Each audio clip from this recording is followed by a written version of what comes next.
আসসালামু আলাইকুম রহমতুল্লাহ। 15 আগস্ট নিয়ে বাংলাদেশে অনেক কথা হইতেছে। এমন মনে হইতেছে যে বাংলাদেশের বিধানে, বাংলাদেশের আইনে 15 আগস্টের দিন কেউ যদি গান বাজায় নাচানাচি করে তাহলে সেটা হারাম।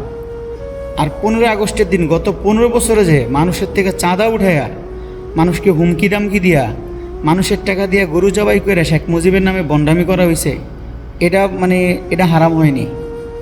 আর শেখ মুজিবের ইতিহাস জানে এমন আওয়ামী লীগ পাওয়া এখন যাবে কিনা সেটা সন্দেহ আছে। ওই যে ফুটবলের সমর্থক কিছু থাকে না, যে 5 বছর একবার সমর্থন করে, এই আওয়ামী লীগের অবস্থা আছে বর্তমানে এমন। বেশিরভাগ কর্মী আছে যারা শেখ মুজিবের ইতিহাসই জানে না।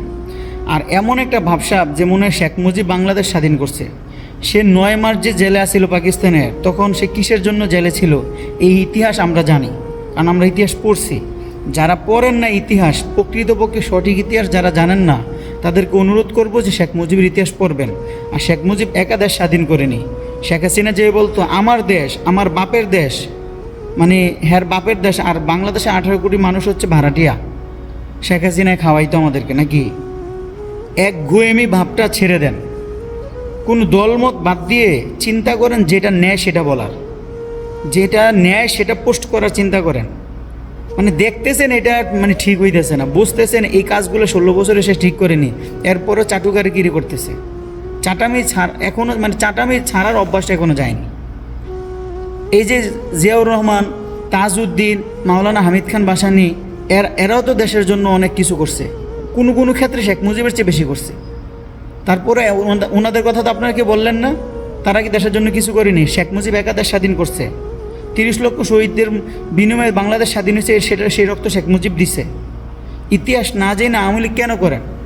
ইতিহাস জানবেন, তারপর আওয়ামী লীগ করবেন, তারপরে ফেসবুকে পোস্ট করবেন। পোস্ট করার আগে 2-3 বার ভাববেন কি বলতেছি।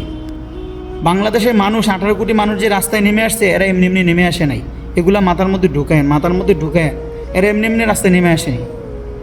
বুঝে না বুঝে পোস্ট করতে পারলে হইলো। বিনম্র শ্রদ্ধা ছবির মধ্যে কি জানি বলে, শেখ মুজিবের ছবির মধ্যে ফুলের মালা দিয়ে এর ছবির সামনে মাথা নত করে দোয়া, এগুলো করতে গিয়ে শিখছেন মূর্তি পূজা। এগুলো তো মূর্তি পূজার সামিল, শিরিক করতেছেন। দুনিয়ার মধ্যে থাইকা এই আওয়ামী লীগ কইরা ইমানও শেষ করতেছেন, আখেরাতও বরবাদ করতেছেন।